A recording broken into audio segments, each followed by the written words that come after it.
नमस्कार दोस्तों।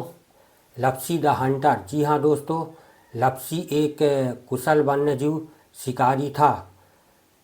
बात कान्हा नेशनल पार्क की है, जो मध्य प्रदेश के मंडला बालाघाट जिले का एक विश्व प्रसिद्ध वन्यजीव राष्ट्रीय उद्यान है।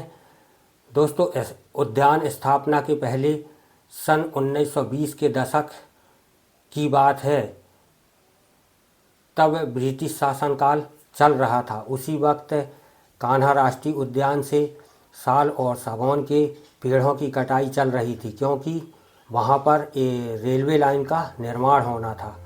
दोस्तों, उसी समय गांव में एक बाघ ने कई लोगों पर हमला किया था और पूरा गांव बाघ के डर के साए में जी रहे थे दोस्तों। और उसी समय दोस्तों, वहाँ पर कान्हा राष्ट्रीय उद्यान के आसपास ही एक शिकारी हुआ करता था, जिसका नाम था लप्सी, जो उस समय एक कुशल शिकारी माना जाता था।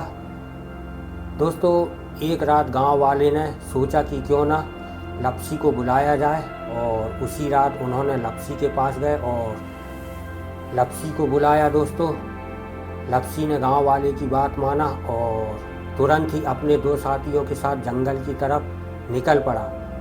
हल्की बूंदाबांदी हो रही थी, यानी बारिश हो रही थी। और दोस्तों, कुछ ही देर बाद जंगलों से बाघ के दहाड़ की आवाज़ सुनाई दी। इस बाघ की दहाड़ को सुनकर लप्सी के बाकी दो साथी वहाँ से डरकर भाग निकले दोस्तों, लेकिन लप्सी अब भी वहीं पर डटा रहा। कुछ ही देर बाद दोस्तों, बाघ ने लप्सी पर एक झपट्टा मारा। जवाब में लप्सी ने अपनी बंदूक निकाला, और जब बाघ को मारने की कोशिश की तो बारिश के कारण से लप्सी की बंदूक जाम हो गई दोस्तों।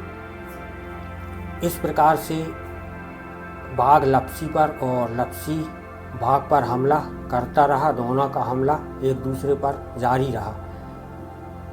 थोड़ी देर बाद तालाब के पास दोस्तों, लप्सी ने अपनी अंतिम सांस ली, और सुबह जब उस तालाब के पास गांव वाले पहुंचे तो देखा कि दोस्तों लप्सी मृत अवस्था में पड़ा हुआ है।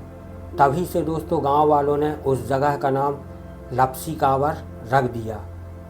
कान्हा राष्ट्रीय उद्यान में आज भी वह स्थान लप्सी कांवर के नाम से जाना जाता है, और पर्यटकों के लिए एक विशेष आकर्षण का केंद्र है दोस्तों।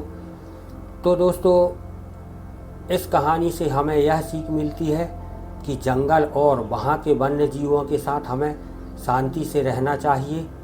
ये हमारी जिम्मेदारी है।